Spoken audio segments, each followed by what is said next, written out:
બરોડા ડેરીના એમડી તરીકે હિમાંશુ ભટ્ટ આજે સંભાળશે ચાર્જ। બરોડા ડેરીના એમડી અજય જોશીએ આપ્યું રાજીનામું। અજય જોશીએ ધારાસભ્ય કેતન ઇનામદારના આરોપને ફગાવ્યા। બરોડા ડેરીમાં કોઈ કૌભાંડ ન થયાનો અજય જોશીએ દાવો કર્યો।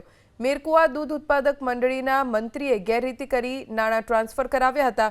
વર્ષ 2013થી બરોડા ડેરી સાથે જોડાયો હતો અને 2018થી 25 સુધી બરોડા ડેરીમાં એમડી તરીકે રહ્યો તેવું અજય જોશીએ કહ્યું। ડેરીના વિકાસ માટે અનેક કામો કર્યાનો અજય જોશીએ દાવો કર્યો અને અંગત કારણોસર રાજીનામું આપ્યું હોવાનું કહ્યું।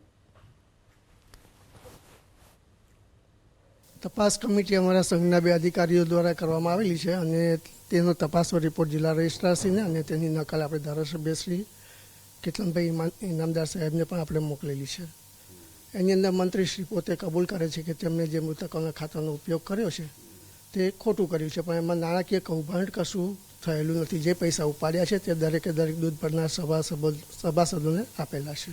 દરેક એકાઉન્ટમાં ફક્ત મૃતકના નહીં પણ ઘણા બધા ખાતાઓ 15થી 20 લમસમ મતલબ ઉચ્ચક એવી રીતના ખાતાઓનો ઉપયોગ કરીને પૈસા વિડ્રો કરેલા છે અને જે લોકોએ દૂધ ભરેલી છે એને પગાર પત્રક એટલે કે જે એ લોકોને પેમેન્ટ રજિસ્ટર કહીએ આપણે એ પેમેન્ટ રજિસ્ટરમાં દરેકે દરેક જે સભાસદો દૂધ ભરતા તે લોકોને વહેંચેલા છે। તો બરોડા ડેરી વિવાદમાં ચેરમેન દિનુ મામાના કેતન ઇનામદાર પર પ્રહાર। દિનુ મામાએ કહ્યું કે બરોડા ડેરી મનરેગા યોજના નથી કે કૌભાંડ થાય। કેતન ઇનામદારે મોટા માથાના નામ ખુલવાનો દાવો કર્યો હતો। બરોડા ડેરી કૌભાંડમાં નામ કાલે ખોલતા હોય તો આજે ખોલો, હું છું ત્યાં સુધી કોઈ કૌભાંડ નહીં થવા દઉં। ઘણી સહકારી સંસ્થા બંધ થઈ તેને શરૂ કરવા ઇનામદાર સહકાર આપે। કેતન ઇનામદારના કારણે મારે ડેરી પ્રમુખ પદથી આપવું પડ્યું હતું રાજીનામું। સરકારે મારા પર વિશ્વાસ કર્યો, હું ફરી ચેરમેન બન્યો। પૂર્વ ચેરમેન અજીત ઠાકોર પર પણ દિનુ મામાએ પ્રહાર કર્યા। અજીત ઠાકોર ચૂંટણી લડતા હતા ત્યારે 23 લાખની ગેરરીતિ થઈ હતી। દિનુ મામાએ કહ્યું કે કોર્ટના આદેશ બાદ 23 લાખ ભરવા પડ્યા હતા। અજીત ઠાકોરના કાર્યકાળ કરતા હાલ ડેરીનો વિકાસ જોઈ લો। કેતનભાઈની ખૂબ જવાબદારી છે કે એમના વિસ્તારમાં એમના થતા કામોમાં ભ્રષ્ટાચાર ના થાય એની કાળજી રાખે। અહીં તો નહીં થાય, નહીં થવા દઉં છું તે, લેકિન નહીં થવા દઉં થશે અને થોડું નહીં કરશે।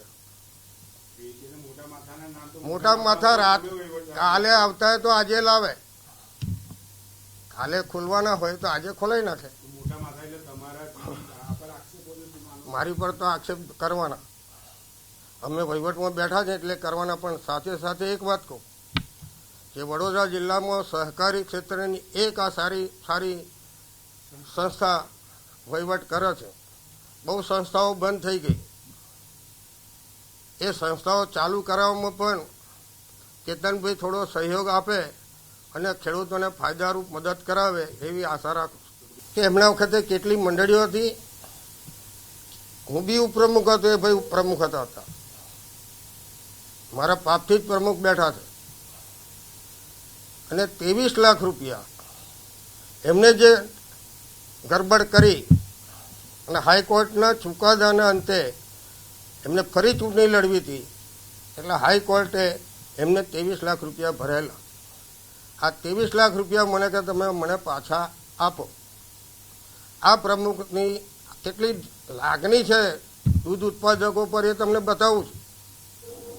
તો મેં એમને એવું કીધું કે તમે પ્રમુખ હતા, 23 લાખ રૂપિયા મારા કહેવાથી તમે ડેરીમાં ભર્યા, તમે ચૂંટણી તમારે લડવી હતી અને હાઈકોર્ટે તમે કીધું હાઈકોર્ટના સૂચન પ્રમાણે તમે બરોડા ડેરીમાં રૂપિયા તમારી રિકવરી તમારે કરેલી ગેરરીતિના ભર્યા।